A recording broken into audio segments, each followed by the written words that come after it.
صلی علی رسولہ الکریم اما بعد فاعوذ باللہ من الشیطان الرجیم بسم اللہ الرحمن الرحیم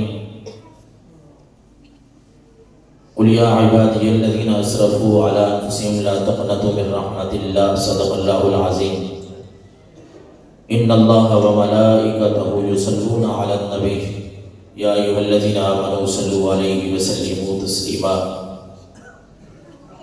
سارے احباب بلند آواز سے پڑھ لیں الصلاۃ والسلام علیک یا سیدی یا رسول اللہ وعلی آلک واصحابک یا سیدی یا حبیب اللہ یا صاحب الجمال و یا سید البشر من وجهک المنیر لقد نبر القمر لا يمكن الثناء كما كان حقه بعد خدا بزرگ تو ایک قصہ مختصر۔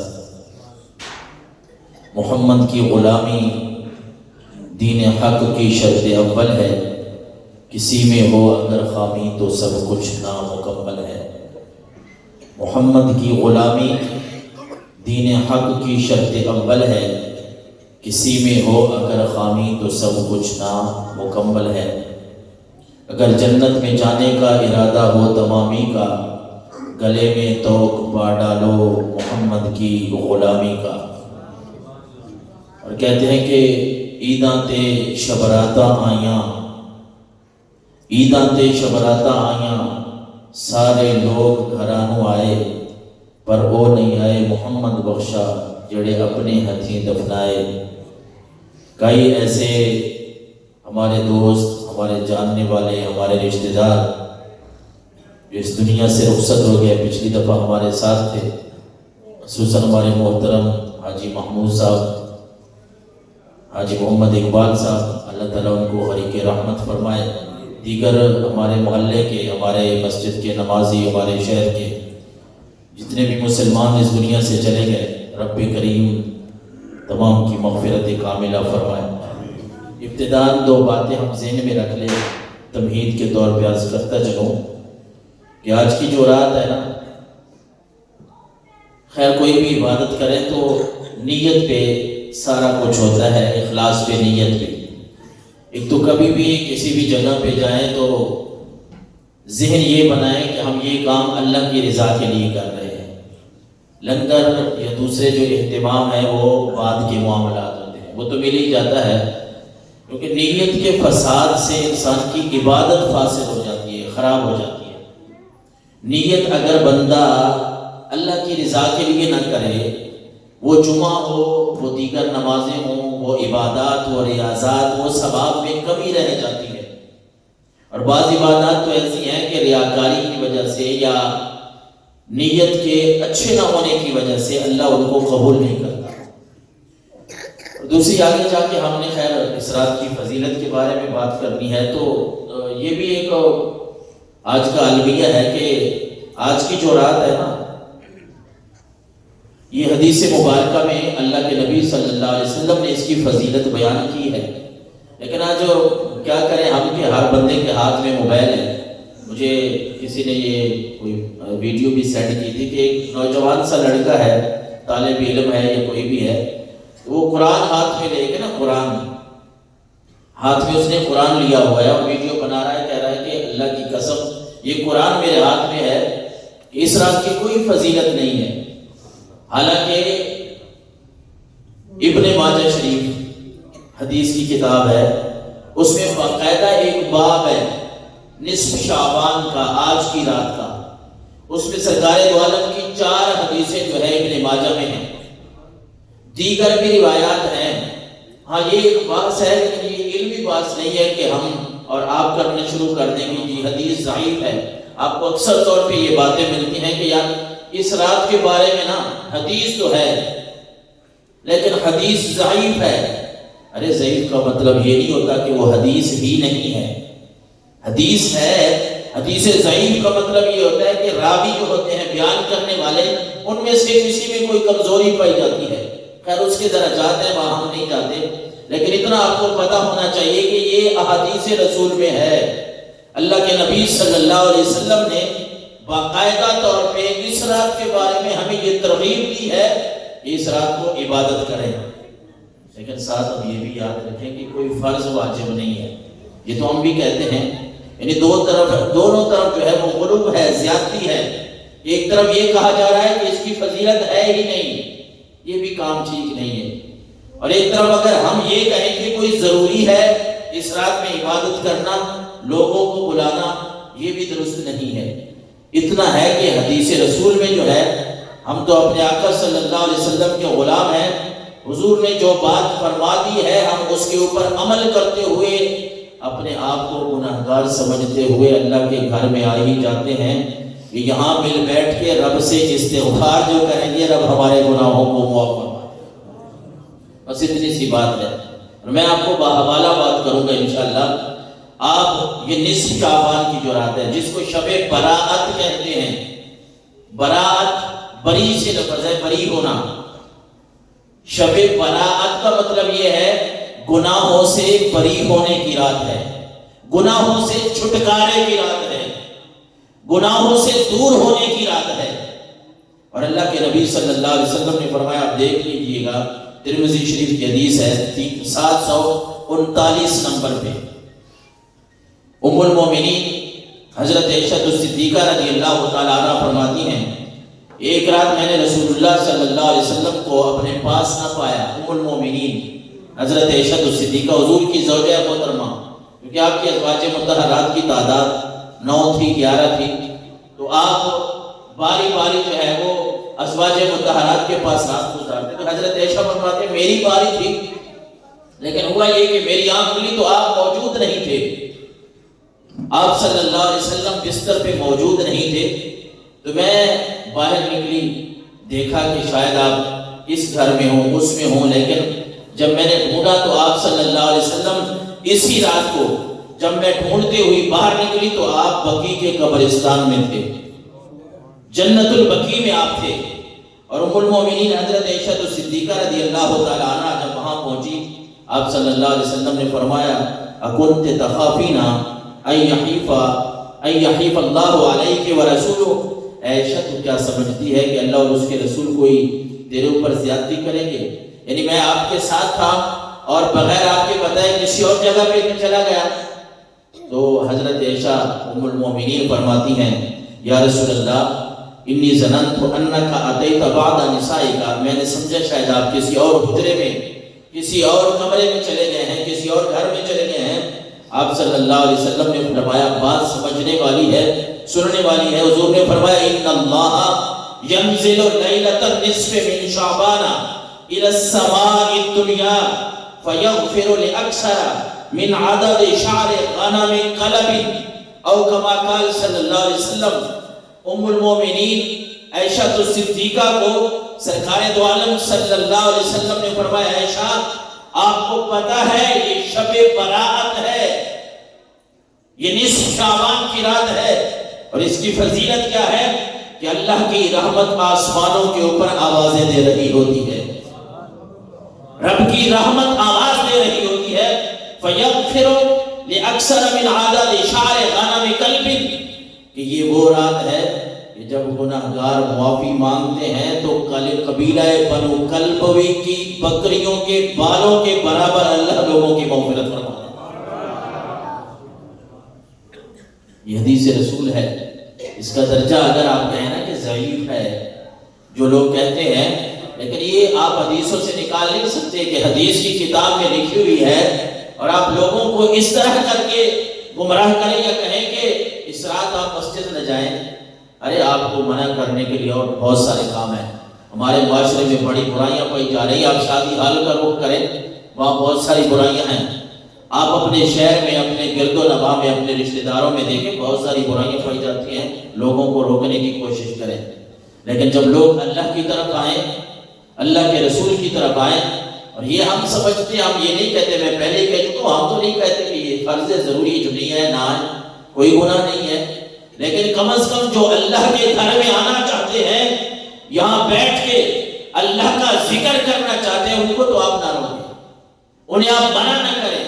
کوئی بندہ یہ نہیں کہتا، کوئی بندہ، جتنے بھی پڑھے لکھے لوگ ہیں، ہر کسی کو پتا ہے کہ اللہ کے رسول صلی اللہ علیہ وسلم کے جو اس بارے میں بیانات ہیں، آپ کی جو احادیث ہیں، وہ کوئی فرائض کے درجے میں نہیں ہے، یا آپ نہیں آئیں گے تو آپ سے پوچھا جائے گا لیکن یہ بات تو ہے نا کہ گناہ گار لوگ جب اکٹھے ہو جاتے ہیں اور اللہ کے گھر میں بیٹھتے ہیں، چلو میری نہیں آپ کی نہیں تو فلاں کی نہیں تو کسی کی آمین پہ تو اللہ ہمارے گناہوں کو معاف فرما دے گا۔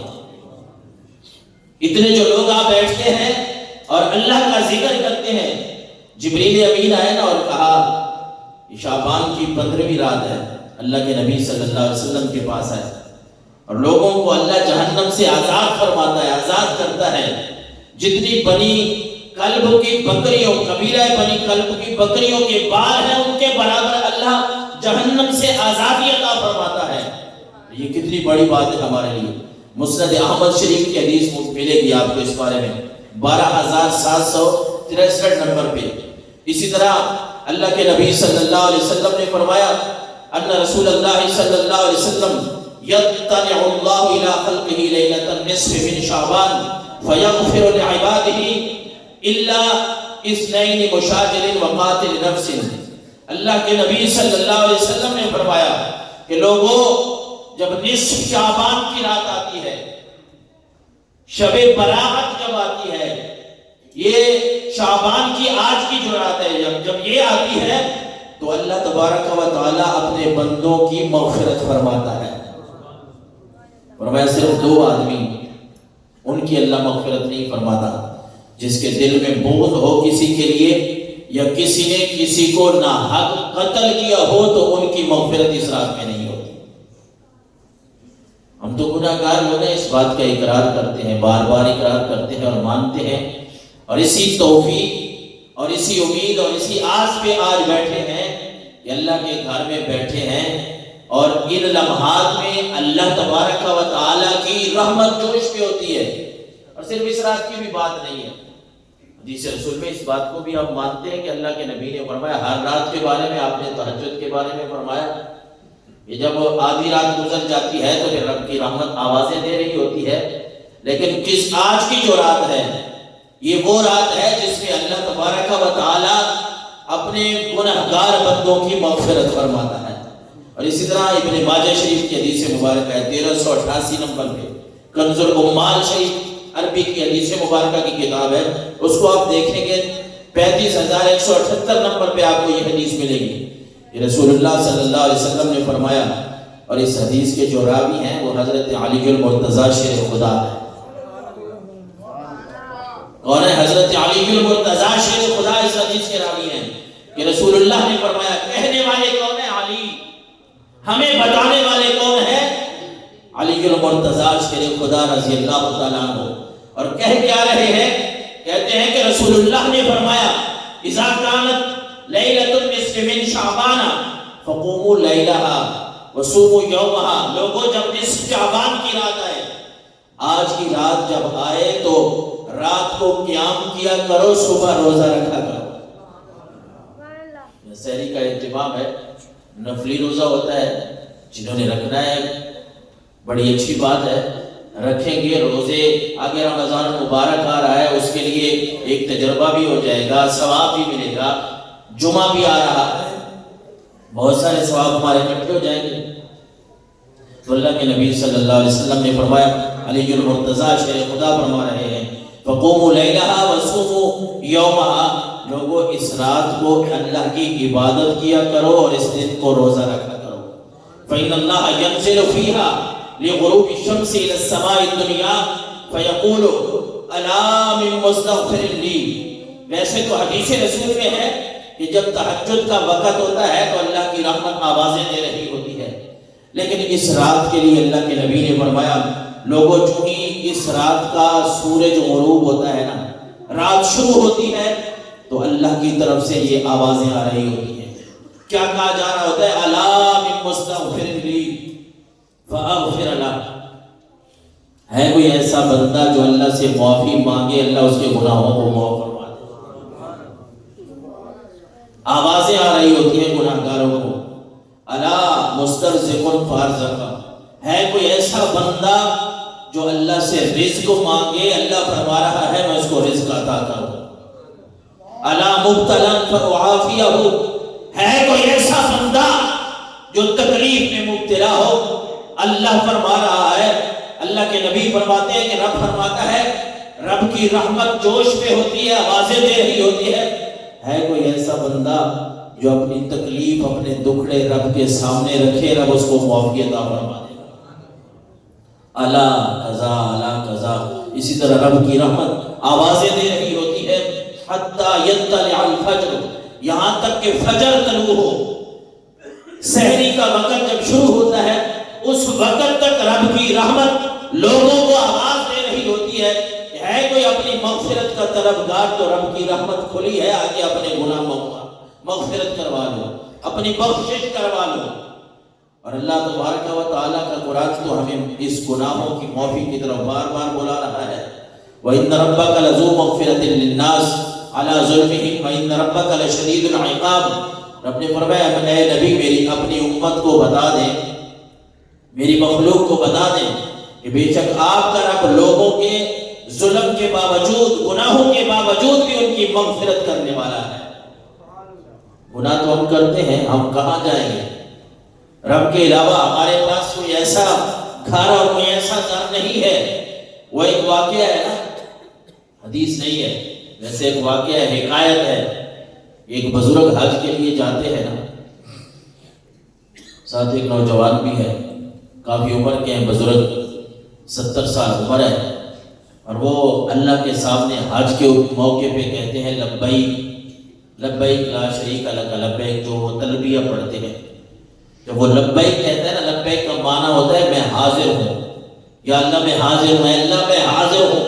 وہ لبیک کہتا ہے، اس کو جواب آتا ہے لا لبیک، تیری کوئی حاضری قبول نہیں ہے۔ وہ لبیک کا کہہ جا رہا ہے، اس کو کوئی آواز آ رہی ہے کہ تیری حاضری قبول نہیں ہے۔ ساتھ جو نوجوان ہے وہ کہتا ہے بابا جی سن نہیں رہے، آپ لبیک کہیں جا رہے ہیں، آپ کو آواز نہیں آ رہی، آپ کی حاضری قبول نہیں ہے۔ بابا نے بڑا خوبصورت جواب دیا، اور ہمارے لیے وہ رہنمائی ہے کہ وہ بزرگ کہتے ہیں پتر سن رہا ہوں، میں آج سے نہیں سن رہا، مجھے تو کئی سال ہو گئے ہیں میں اس بات کو سن رہا ہوں، لیکن کوئی اور مجھے در بھی تو بتا کے جہاں جا کے میں لبیک کی صدائیں دوں۔ آنا بھی تو اسی رب کی بارگاہ میں ہے نا۔ وہ 100 مرتبہ نہیں، 1000 مرتبہ اگر لا لبیک کی آوازیں دے گا، میں نے کسی اور کے پاس تو نہیں جانا، جب آنا ہے تو اپنی رب کے بارگاہ میں ہی آنا ہے۔ بس اس کی یہ بات تھی کہ اسے یہ سزا سنائی دی، آواز سنائی دی کہ بزرگ جتنے تیرے پچھلے حج تھے رب وہ بھی قبول فرما دی ہے، رب نے وہ پچھلے بھی قبول کر دیے ہیں۔ تو رب کی رحمت سے مایوس نہیں ہوا، اور تو اس بات پہ آ گیا ہے کہ میں نے جانا ہے تو رب کی بارگاہ میں جانا ہے، کسی اور کے پاس نہیں جانا۔ جب بندہ یہ ذہن بنا لیتا ہے، پھر وہ رمضان ہو شعبان ہو کسی بھی رات اللہ کی بارگاہ میں جب وہ آ جاتا ہے، اللہ کی بارگاہ میں آ کے توبہ کرتا ہے، رب اس کی توبہ بھی قبول فرماتا ہے اور پچھلے گناہوں کو بھی مٹا دیتا ہے۔ یمحو اللہ ما یشاء ویثبت ما یشاء، یہ رب کی قدرت ہے۔ اس نے فرمایا میں جو چاہوں مٹا دوں، جو چاہوں ثابت رکھوں، میری مرضی ہے، کوئی پوچھنے والا ہے اسے؟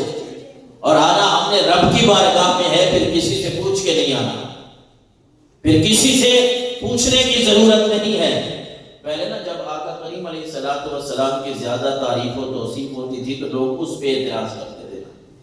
اب اللہ کے بارے میں، اللہ کی بارگاہ میں جو آنے والے لوگ ہیں اس پہ اعتراضات شروع ہو گئے۔ حالانکہ کوئی ایسی اس میں کون سی بدعت والی بات ہے؟ بھائی سارے جلسے جلوس شروع ہے، مطلب ہے جو لوگ یہ کہتے ہیں نا کہ نہ جاؤ، وہ خود جو ہے وہ پتہ کیا کہتے ہیں؟ وہ کہتے ہیں یہ حدیث میں نہیں ہے، یہ قرآن میں نہیں ہے، چاہے وہ اچھا کام بھی ہے۔ اچھا اگر ان کا خود پتہ کریں تو پچھلے دنوں میں نے خود ایوار پٹن میں اشتہار پڑھا ہے، خواتین کے اجتماع بھی ہو رہے ہیں، ان کے خواتین کے بیویوں کے۔ بھئی بندہ پوچھے بھائی یہ خواتین کے جو اجتماع ہیں یہ اللہ جس انداز میں اب ہو رہے ہیں، ویسے تو اللہ کے نبی نے بیویوں کو سمجھایا، ان کو آپ تعلیم دیتے تھے، لیکن جس انداز میں ہم کر رہے ہیں، کیا یہ قرآن میں ہے؟ کیا یہ حدیث میں ہے؟ یہی جواب ہوگا نا یار، اچھا کام کر رہے ہیں، کیا ہے، کیوں روکتے ہیں آپ؟ تو ہم بھی یہی کہتے ہیں کہ جب اللہ کی بارگاہ میں لوگ آتے ہیں تو ان کو روکنا نہیں چاہیے۔ ہمیں جتنا ہو سکتا ہے ہم یہ لوگوں کو پیغام دیتے ہیں، وہ ربیع الاول کا مہینہ ہو، بلکہ کوئی بھی مہینہ ہو، کوئی بھی دن ہو، تو یہ پیغام بھی ہم دیتے ہیں کہ اللہ کی نبی کی محبت دل میں ڈال لو، تمہارا دنیا میں بھی بیڑا پار ہو جائے گا، آخرت میں بھی پار ہو جائے گا۔ اور شب برات ہو، رمضان ہو، ہم لوگوں کو یہ بھی دعوت دیتے ہیں کہ لوگوں آ جاؤ، رب کی بارگاہ میں جھک جاؤ، جھکنا تمہارا کام ہے، بخشنا اس رب کا کام ہے۔ رب کی رحمت، رب نے کیا فرمایا؟ یا عبادی الذین اسرفوا علی انفسہم لا تقنطوا من رحمت اللہ، کہ ساری باتیں ہو سکتی ہیں گناہگاروں کے لیے، لیکن رب نے فرمایا میرے بندو یاد رکھنا کبھی بھی میری رحمت سے نا امید نہ ہونا، مایوس نہ ہونا، میری رحمت بڑی وسیع ہے۔ اللہ کے نبی صلی اللہ علیہ وسلم نے فرمایا، حدیث رسول ہے، مفہوم ہے اس کا، حدیث قدسی بھی ہے کہ اللہ کا فرمان ہے، رسول اللہ نے سنایا ہے کہ اگر بندے کے گناہ سمندر کی جھاگ کے برابر ہوں، ریت کے ذروں کے برابر ہوں، رب کی رحمت پھر بھی اس سے زیادہ ہے، بندے کے گناہ پھر بھی کم ہے۔ اس لیے جب بھی اللہ کی بارگاہ میں آئیں، آج کی جو رات ہے یہ شب توبہ ہے، توبہ کی رات، استغفار کی رات ہے، جتنا ہو سکے اپنے رب سے معافی مانگیں، لیکن ایک شرط ہے، توبہ کے لیے کئی شرائط علماء نے بیان کی ہیں، لیکن ہم سادی سی باتیں کر رہے ہیں۔ ایک شرط یہ ہے کہ اخلاص کو اپنا، توبہ کرنی ہے تو پھر پکی کریں، جس گناہ سے بھی ہم نے توبہ کرنی ہے۔ رب کا قرآن کیسے ہمیں فرما رہا ہے؟ یا ایھا الذین آمنوا توبوا الی اللہ توبۃ نصوحا، اے ایمان والو اللہ کے سامنے جب معافی مانگو نا تو پھر پکی معافی مانگو، سچے دل سے اللہ سے توبہ کرو، معافی مانگو، پھر ہوگا کیا؟ یہ آج کی رات جو ہم بیٹھ گئے، کوئی نفل پڑھیں گے، کوئی اللہ سے معافی مانگیں گے، استغفار کریں گے، فائدہ کیا ہے اس توبہ کا، استغفار کا؟ عسیٰ، اللہ کا قرآن فرما رہا ہے، عسیٰ ربکم ان یکفر عنکم سیئاتکم ویدخلکم جنات تجری من تحتہا الانہار۔ لوگوں تم اللہ سے معافی مانگو، سچے دل سے تم معافی مانگو گے، رب تمہارے گناہوں کو بھی معاف فرما دے گا، تمہیں جنت میں بھی داخلہ نصیب فرما دے گا۔ کون سے باغات، کون سی جنتیں؟ من تحتہا الانہار، جن کے نیچے نہریں جاری ہیں۔ اور وہ دن یوم لا یخزی اللہ النبی والذین آمنوا معہ نورہم یسعی بین ایدیہم وبایمانہم، یہ ان لوگوں کی بات ہو رہی ہے جو رب سے معافی مانگتے ہیں، توبہ کرتے ہیں، استغفار کرتے ہیں سچے دل سے۔ رب کا قرآن کہہ رہا ہے تم معافی مانگو، قیامت کا دن ہوگا، قیامت کا دن ہوگا، ایمان والے وہاں موجود ہوں گے، اور ایمان والوں میں جنہوں نے رب سے معافی مانگی ہوگی، توبہ کی ہوگی نا، اللہ ان کو ایسا نور عطا فرمائے گا کہ ان کے دائیں طرف بھی وہ نور چل رہا ہوگا، ان کے آگے بھی وہ نور چل رہا ہوگا۔ ہم اس نیت سے آتے ہیں اس رات کو، عبادت کرتے ہیں، اور ذہن میں ہمیشہ جس طرح میں نے شروع میں عرض کیا کہ آپ اخلاص، کسی بھی عبادت کے لیے اخلاص بڑی چیز ہے۔ اللہ ہمیں ریاکاری سے محفوظ فرمائے، اور اللہ ہمیں تقوی والی دولت جو ہے نا، تقوی وہ عطا فرمائے، پرہیزگاری عطا فرمائے، کیونکہ جو ریاکاری ہے یہ انسان کی عبادت کو تباہ کر دیتی ہے۔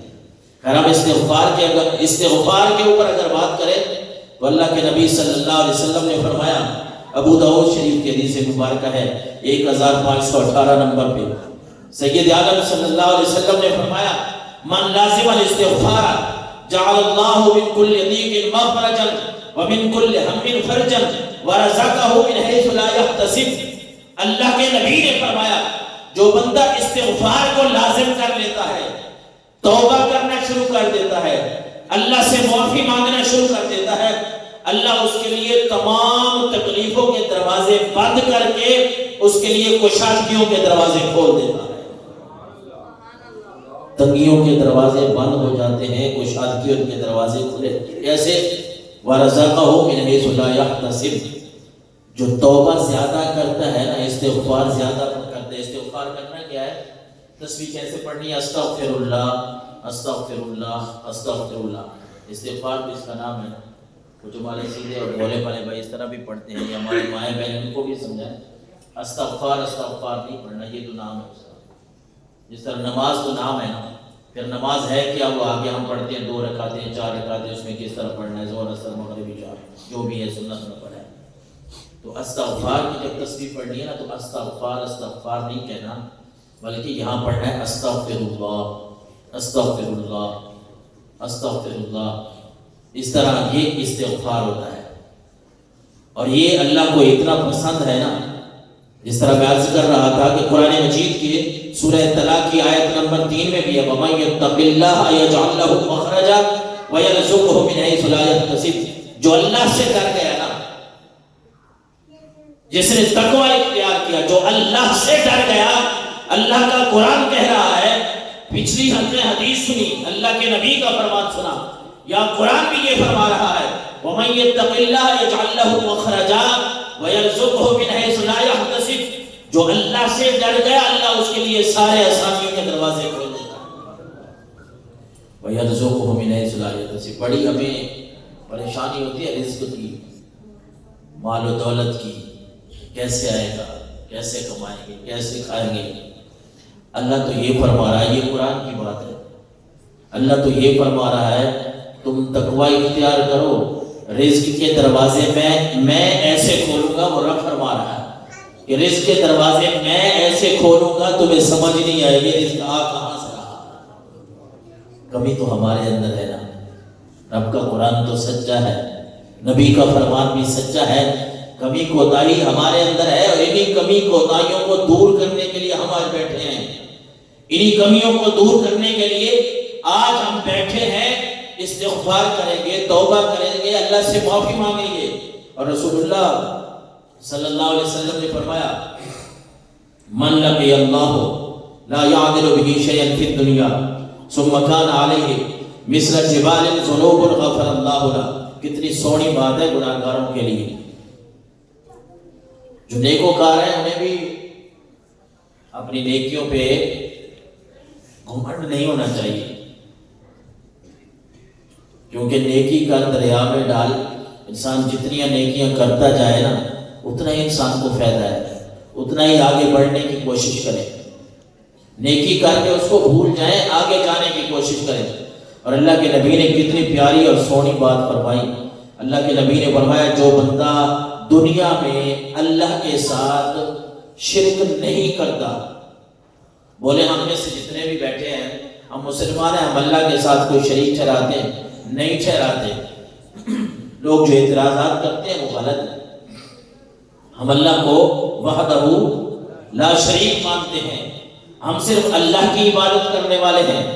ارے کوئی ہمیں یہ نہ سمجھائے کہ آپ فلاں کو مانتے ہیں تو یہ شرک ہو گیا، آپ فلاں کو نہیں، ہم قرآن پڑھنے والے لوگ ہیں، ہم حدیث رسول کو ماننے والے ہیں، ہم کوئی اللہ کے نبی کو اللہ سے نعوذ باللہ نہیں ملاتے، کسی اللہ کے نیک بندے کو، کسی ولی کو اللہ کے نبی سے نہیں ملاتے۔ ہم کہتے ہیں ہر کسی کے اپنے درجات ہیں، اس بات کو سمجھنا چاہیے کہ اللہ وحدہ لا شریک ہے، اور اللہ کے نبی صلی اللہ علیہ وسلم کو رب نے یہ عزت بخشی ہے کہ اب سارے جہانوں کے لیے رحمت بن کے آئے۔ ہم کیوں شرک کریں گے؟ اور ہم شرک کرنے والے نہیں ہیں، اور اللہ کے نبی نے یہی بات ارشاد فرمائی کہ جس نے دنیا میں شرک نہیں کیا نا، باقی جتنے بھی گناہ اسے ہو گئے، شرمندہ ہو گیا، نادم ہو گیا، اللہ سے معافی مانگی، معافی مانگنے کے لیے آ گیا، اللہ کے نبی نے تو فرمایا مثل جبال ذنوب غفر اللہ له، پہاڑوں جتنے اگر اس کے گناہ ہوں گے رب پھر بھی معاف فرما دے۔ اس کی شان میں کون سی کمی ہے؟ اب اس کو تولیں گے کہ نہیں آپ شعبان کی فلانی رات نہ آئیں آپ کے گناہ معاف نہیں ہو گیا؟ کوئی کہہ سکتا ہے اس طرح؟ کوئی کہہ سکتا ہے کہ فلاں رات نہ بیٹھے، فلاں رات نہ آئیں؟ اور یہ بات بھی برحق ہے، ہمیں اس بات پہ بھی توجہ دینے کی ضرورت ہے کہ آج کی رات جو ہم بیٹھے ہیں یہ تو ایک مستحب طریقہ ہے، اچھا طریقہ ہے، لیکن جو فرائض ہیں، فرض نمازیں ہیں 5، وہ ہمارے لیے ضروری ہیں۔ ہم اپنی نمازوں کا اہتمام کریں، کبھی بھی کوئی نماز بھی ہماری جو ہے وہ قضا نہ ہو۔ اگر کوئی مجبوری کی وجہ سے قضا ہو جاتی ہے تو ہم کوشش کریں کہ اس نماز کو قضا کر کے پڑھیں۔ قضا نمازوں کا کوئی ٹائم بھی نہیں ہوتا، یہاں یہ مسئلہ بھی ہم سماعت کر لیں۔ ہمارے بہت سارے دوستوں کو یہ بھی علم نہیں ہوتا ایک نماز رہ گئی ہے نا، پھر وہ ذہن میں ہوتا ہے بھائی عشاء کی رہ گئی ہے تو عشاء کے ساتھ پڑھنی ہے، فجر کی رہ گئی ہے تو فجر کا ٹائم ہوگا تو اس وقت پڑھنی ہے، نہیں۔ جب بھی کوئی نماز رہ جاتی ہے نا، اس کا شرعی مسئلہ یہ ہے کہ کسی بھی نماز کے ساتھ آپ پڑھ سکتے ہیں۔ جب اپنی جگہ سے اپنی تھان سے وہ ہٹ گئی نا تو اسی کو قضا کہتے ہیں، پھر کسی بھی وقت آپ پڑھ سکتے ہیں۔ عشاء کی رہ گئی ہے، آپ کے اوپر کوئی مجبوری تھی، کوئی بیمار تھا، کوئی مسئلہ تھا، پریشانی تھی، یا نیند آ گئی، پہلے پڑھتے ہیں لیکن آج نیند آ گئی، نہیں پڑھ سکے، فجر کے لیے جب آئے نا نماز کے لیے تو رات عشاء کے جو 4 فرض ہیں وہ قضا کر لیں۔ اگر اسی طرح فجر کی کبھی کبھار رہ گئی ہے، لیکن قضا اس طرح بھی نہیں ہوتی کہ بندہ جان بوجھ کے چھوڑ دے۔ فجر کے ٹائم بندہ سویا ہوا ہے اور پھر کہے کہ میں 11-12 بجے اٹھوں گا تو میں قضا کر لوں گا، اس طرح نہیں۔ ظہر کے وقت اپنے کام میں مصروف ہے، وہ چلو یار کچھ نہیں ہوتا، ٹائم نہیں ملا تو عصر کے ساتھ یا فلانی نماز کے ساتھ، نہیں، اس طرح۔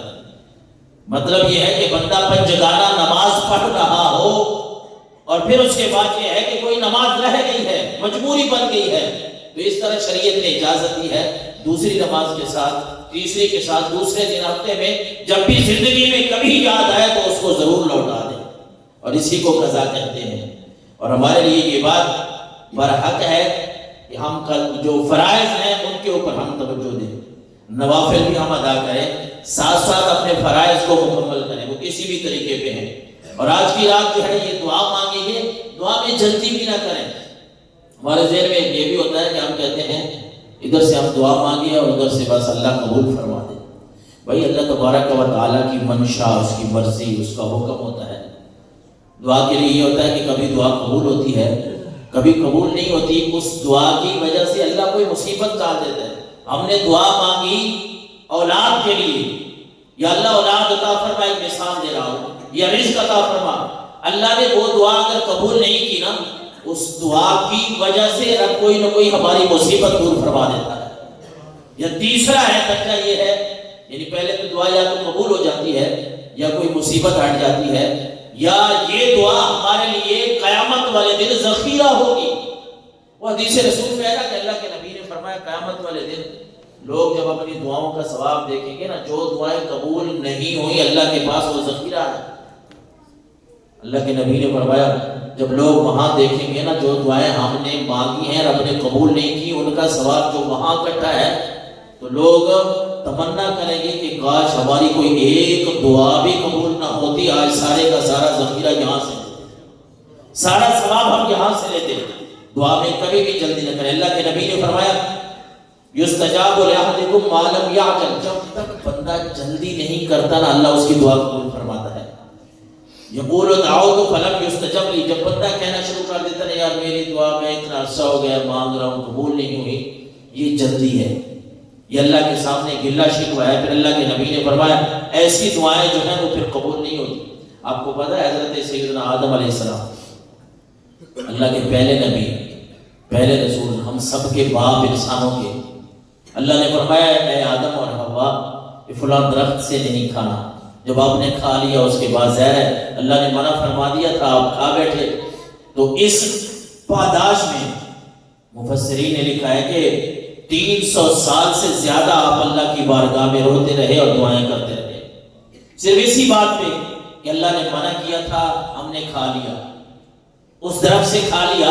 اللہ کے نبی ہیں، ایک دفعہ دعا کرے، 2 دفعہ کرے، اللہ قبول کر لیتا ہے، لیکن اللہ کے نبی حضرت آدم نے، ہمارے ابا جان نے ہمیں یہ سبق دیا ہے کہ 300 سال تک رب سے دعا کرتے رہے، اور پھر یہ دعا کی ربنا ظلمنا انفسنا وان لم تغفر لنا وترحمنا لنکونن من الخاسرین، اے ہمارے رب ہم نے اپنی جانوں کا نقصان کیا ہے، اگر تو ہمیں معاف نہیں کرے گا، تو ہمیں بخشے گا نہیں تو ہم تو نقصان والے ہو جائیں گے۔ کتنی سونی اور پیاری دعا اللہ کے نبی حضرت آدم علیہ السلام نے ہمیں سکھائی ہے۔